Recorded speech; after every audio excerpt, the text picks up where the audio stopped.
Bienvenue à la grande édition de Rwanda TV. Tout de suite, les grands titres. Le président Paul Kagame s'est entretenu sur le sujet de la gouvernance au village Urugwiro avec des jeunes étudiants de l'université américaine de Harvard dans la faculté de commerce et investissement.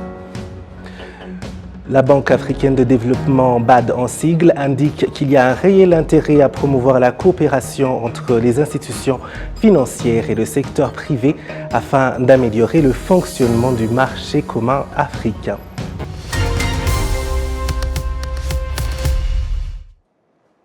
Encore une fois, bienvenue, chers téléspectateurs de la télévision rwandaise. Je suis David Carmel Ingabire et c'est une joie de vous retrouver.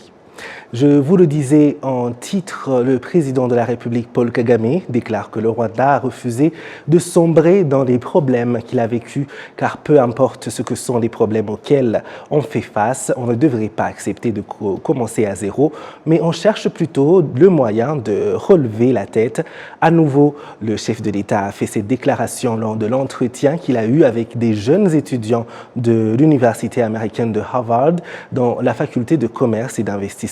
C'est un entretien qui est revenu sur la gouvernance et qui s'est déroulé au village Urugwiro lorsque le président a reçu en audience le groupe d'étudiants de Harvard qui sont au Rwanda. Le président Kagame leur a expliqué comment, après le génocide perpétré contre les Tutsis, le Rwanda avait été détruit à tel point que tout le monde, et même les Rwandais eux-mêmes, se demandaient s'ils reconstruiraient. Le chef de l'État a, à ce propos, fait observer que lorsqu'on commence à se poser toutes ces questions, la prochaine étape consiste à décider que vous ne devriez pas accepter de sombrer. Le président Kagame a déclaré que c'est la dignité qui guide chaque citoyen et les autres qui ne sont pas sûrs d'en avoir. Mais que c'est elle qui les fait continuer à persévérer, ajoutant qu'il y a des choses importantes qui devraient aider tout un chacun dans ce voyage, notamment le droit d'aller à l'école, de pouvoir se faire soigner, se nourrir, faire des affaires, réfléchir et être productif dans ce qu'on fait pour soi et dans ce qu'on fait avec les autres dans le pays. Parlant de gouvernance, le président de la République a souligné que le plus important pour un dirigeant est de travailler avec chacun de ceux qu'il dirige, en particulier les citoyens. Je vous le disais en titre également, la Banque africaine de développement, BAD en sigle, indique qu'il y a un réel intérêt à promouvoir la coopération entre les institutions financières et le secteur privé afin d'améliorer le fonctionnement du marché commun africain. Bien que les prêts accordés au secteur privé continuent d'augmenter de jour en jour, il existe toujours des obstacles basés sur les intérêts qu'ils reçoivent et d'autres exigences qu'ils contractent lorsqu'ils contractent ces prêts.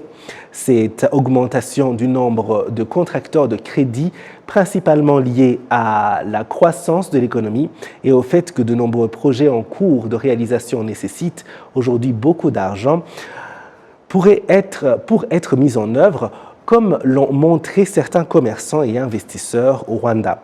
Le directeur adjoint de l'organisation représentant le secteur privé au Rwanda, PSF, Karasira Faustin, souligne que pour résoudre ces problèmes basés sur l'interaction entre le secteur privé et les institutions financières, un système conjoint devrait être établi par les deux parties pour faciliter les services financiers. Aïssa Touré Sarr, responsable de la succursale rwandaise de la Banque africaine de développement, montre que le rôle de cette banque en visitant la coopération des institutions financières et du secteur privé en vue de parvenir à la mise en œuvre du marché commun africain, commerçants et investisseurs du secteur privé. La Banque centrale BNR a récemment révélé les résultats trimestriels du Comité de stabilité du secteur financier, où il a identifié l'expansion du secteur financier principalement basée sur l'augmentation de 15% du taux de croissance du capital et de l'épargne des clients. Il a été démontré que cela a à son tour un effet positif sur la productivité du secteur privé en général. Vous suivez la grande édition de Rwanda TV. En Afrique, selon les statistiques actuelles, un jeune sur 4 est sans emploi. Des experts dans le domaine de l'emploi estiment qu'il y a des opportunités pour faire face à ce défi qui ne sont pas efficacement exploitées dans le cadre de la lutte contre le problème du chômage sur le continent. Kassim Youssouf pour les détails. L'Organisation internationale du travail indique que l'année dernière, le taux de chômage en Afrique était de 7,1% pour environ 1 milliard de populations actives. La Banque africaine de développement dit par ailleurs que le chômage en Afrique touche essentiellement les jeunes que d'autres catégories, car 1 sur 4 est sans emploi. La directrice de l'Organisation internationale du travail au niveau de l'Afrique, Cynthia Samuel Olonjuwon, admet que le problème de chômage sur le continent va accroître davantage au cours des prochaines années si rien n'est fait maintenant. The largest addition to the global workforce. Au XXIe siècle, sur toute la planète, c'est l'Afrique qui a la croissance de demandeurs d'emploi plus que sur d'autres continents. En 2030, la population active en Afrique augmentera de 40%. Alors que dans le monde, le nombre des personnes âgées augmente davantage, c'est nécessaire que la croissance des jeunes Africains soit exploitée au lieu de nous être un fardeau. Dividend and not a burden. La solution au problème de chômage dans le monde est l'un des objectifs du développement durable et s'inscrit dans la vision 2063 de l'Union africaine, Africa We Want. Le directeur adjoint du Bureau mondial du travail, André Bogi, indique que l'industrie de construction est l'un des secteurs pourvoyeurs d'opportunités considérables de création d'emplois et de lutte contre le chômage en Afrique. L'on signale par ailleurs que les employeurs ne sont pas satisfaits des connaissances de leurs employés parce qu'elles ne sont pas conformes aux besoins du marché de l'emploi. La ministre rwandaise de l'Emploi et du Travail, Rwanyindo Kairangwa Fanfan, indique à ce propos qu'on doit trouver dans les meilleurs délais la solution à cette situation. Skills mismatch continues to be the main barrier to job creation. L'insuffisance de connaissances continue d'être le défi majeur pour la création des emplois et la production du travail, et les deux sont un grand problème pour l'économie de nos pays. Cela entraîne des conséquences surtout sur ce continent où la croissance de la population semble être un fardeau au lieu d'être la force et l'opportunité de développement de l'économie et de la confiance au sein de nos jeunes. Des recherches sur le marché de l'emploi ont révélé que sur 4 employeurs, 3 affichent le problème de ne pas trouver des employés dont ils ont besoin, ce qui impacte la production du travail. Le Rwanda abrite depuis ce lundi le 19e séminaire de l'Organisation internationale du travail. Les participants en provenance des organes étatiques, du secteur privé et des organisations internationales, tout comme des chercheurs, échangent des idées sur la lutte contre le chômage par le développement des connaissances et du travail pour que l'avenir partagé par tous soit meilleur. La session plénière de la Chambre des députés a voté la loi portant prévention et sanctionnant le crime de blanchiment d'argent, le financement des activités terroristes et la prolifération des armes. C'est une loi qui, selon l'agence chargée de la prévention de ces crimes, découragera les auteurs. Kassim Youssouf. Cette loi remplace celle de 2019. Le président de la Commission des Affaires étrangères, de la coopération et de la sécurité, Bugingo Emmanuel, qui a également fait un rapport sur le projet de cette loi, indique que la mise en place d'une nouvelle loi va supprimer les lacunes observées dans la loi de 2019, car les sanctions mentionnées dans la nouvelle loi sont d'un niveau élevé. Les sanctions contre le blanchiment des fonds concernent la réclusion de 10 ans sans dépasser 15 ans si l'on a été jugé coupable et une amende de 5 fois le montant blanchi. Pour le financement du terrorisme, tout comme la prolifération d'armes, la sanction est entre 20 et 25 ans Et puis, cette loi stipule que ce crime ne vieillit pas. Cette loi comprend 73 articles qui ont tous été votés à la majorité absolue. La directrice de l'Agence de prévention des crimes de blanchiment des fonds, Jeanne-Pauline Gashumba, indique que même si ces crimes n'ont pas encore atteint un niveau élevé au Rwanda, cela n'empêche pas qu'ils existent et donc que cette loi va davantage aider différentes institutions à travailler ensemble pour prévenir ces crimes. Aha bishatse kuvuga ko iterabwoba kenshi ntago ryabaho hatabayeho abaritera inkunga. Cela signifie ici que le crime de terrorisme ne peut pas avoir lieu s'il n'y a pas des personnes qui le financent. Ce sont donc des crimes similaires. Si dans notre pays on a vu des crimes de terrorisme et vous savez qu'ils ont été jugés, c'est qu'il y a eu d'une façon ou d'une autre un financement pour qu'ils puissent exister. Comme le blanchiment, c'est un crime qui peut exister dans notre pays comme c'est le cas ailleurs dans le monde. Cette loi prévoit la façon de prévenir et comment sanctionner, et tout cela dans le but de protéger le pays de ces crimes.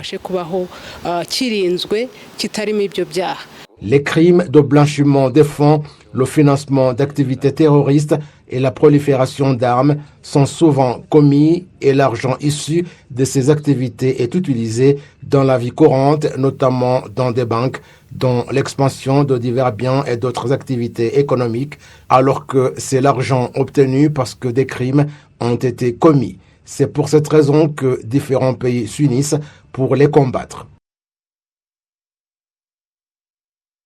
Vous suivez la grande édition de l'information sur Rwanda TV. Certaines filles qui ont étudié dans le secteur technique en matière d'électricité dans des collèges scientifiques disent qu'obtenir un emploi lié à ce qu'elles ont appris leur donne plus de motivation pour aller le plus loin possible professionnellement. Ces jeunes filles racontent que lorsqu'elles ont commencé à étudier les sciences, beaucoup de personnes les ont découragées. On me répétait tout le temps que ce métier n'est pas pour les filles. Et comme je suis une fille ronde, on me disait que je ne pourrais pas monter sur les poteaux d'électricité vu mon poids. Mais j'ai eu la chance de trouver une communauté de collègues solidaires et de bien réussir les cours. Mes parents m'ont également beaucoup encouragé en me disant que les métiers techniques sont les métiers du futur. On m'a beaucoup découragé en me disant que je n'aurais pas de travail car c'est un métier pour les hommes.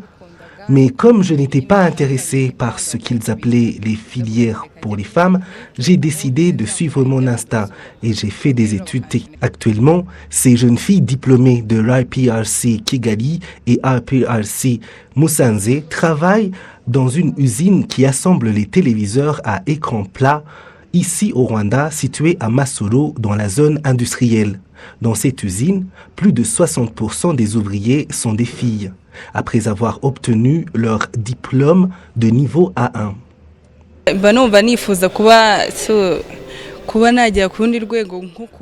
Maintenant, j'ai de plus grandes ambitions, comme ouvrir une usine ou alors un distributeur d'outils électroniques, car je connais bien leur fonctionnement.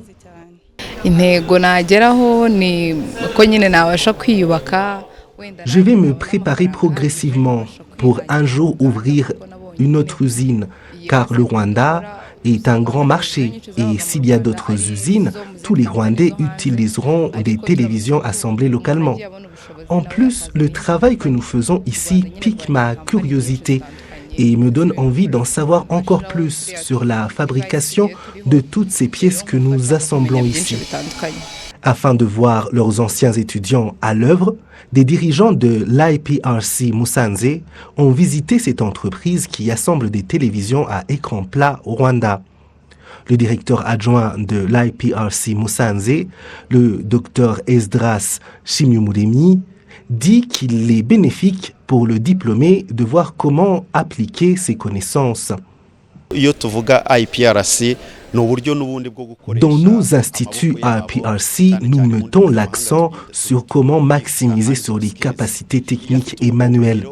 Et lorsque nos anciens étudiants commencent la vie professionnelle, ils ont une perspective plus pratique sur ce qu'ils ont appris en théorie.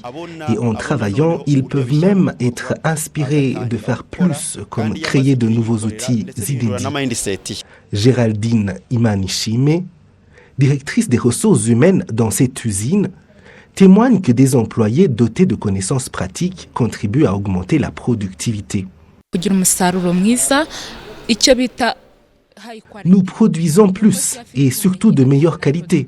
Lorsque le technicien a de bonnes connaissances, il donne un travail de haute qualité. Et donc les services et produits que nous proposons sont du plus haut niveau. Actuellement, les téléviseurs à écran plat fabriqués par Electronic Industry and Information Technology Rwanda CO sont de deux types, Neitech sans fil et RWK. En 2 semaines, environ 1500 sont collectés dans un conteneur. Ce projet fait partie du programme Made in Rwanda qui fait la promotion de produits fabriqués dans le pays. Vous suivez la télévision rwandaise. Merci pour votre fidélité. Parlons cette fois-ci à propriété intellectuelle, ouverture hier d'une conférence de 3 jours organisée conjointement par l'Organisation mondiale de la propriété intellectuelle en collaboration avec la Commission de l'Union africaine, le gouvernement du Rwanda et de l'Organisation régionale de la propriété intellectuelle avec le soutien financier de l'Office japonais des brevets sur la propriété intellectuelle pour les femmes en agri-business. Kassim Youssouf pour le point. Presque tous les pays africains ont un système de propriété intellectuelle. Cependant, il est peu utilisé en raison du manque de sensibilisation aux avantages du respect de la propriété intellectuelle et de capacité à utiliser ce système de propriété intellectuelle pour accroître la productivité agricole et améliorer la position commerciale des agricultrices et des entrepreneurs africains engagés dans l'agriculture. L'objectif principal de la conférence est de sensibiliser les femmes entrepreneurs africaines dans le domaine de l'agriculture et de donner aux participantes les connaissances, les outils et les ressources dont elles ont besoin pour que leur entreprise prospère. Les femmes, comme vous le savez, notre pays est un pays champion en ce qui concerne la promotion du genre. Et nous avons beaucoup de femmes qui sont dans l'agribusiness, c'est-à-dire dans la transformation des produits agricoles en mettant sur le marché national, régional et même international des produits compétitifs. Et cette conférence va équiper nos femmes qui sont dans le domaine de la transformation des produits agricoles en ce qui concerne d'abord la connaissance, parce que beaucoup de femmes ne sont pas au courant des intérêts qui sont cachés dans l'enregistrement de leurs produits à travers la propriété intellectuelle. Et nous espérons que toutes ces petites et moyennes entreprises qui sont ici au Rwanda, qui sont tenues par des femmes, qui aimeraient enregistrer leurs produits, peuvent vraiment bénéficier de l'appui des mécanismes existants. Ici au Rwanda, à travers RDB, nous avons un mécanisme qui permet d'enregistrer tous les produits qui sont produits localement. Nous espérons donc que cette conférence va éveiller les femmes qui sont dans la transformation des produits agricoles pour que leurs entreprises puissent enregistrer les produits, que les produits soient des marques déposées qui ne peuvent pas être imitées par les concurrents. Et lorsqu'un produit est enregistré, cela lui confère une valeur ajoutée.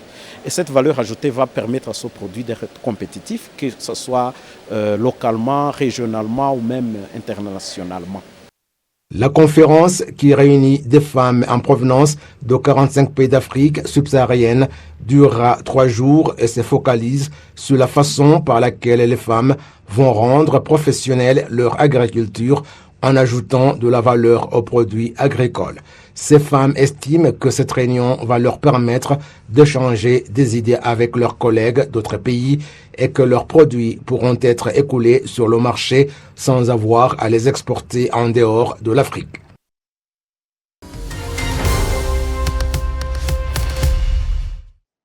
Et voilà, c'est tout pour ce journal. Merci de nous avoir suivis. Je remercie toute l'équipe qui m'a aidé à le préparer. Au plaisir de très bientôt vous retrouver.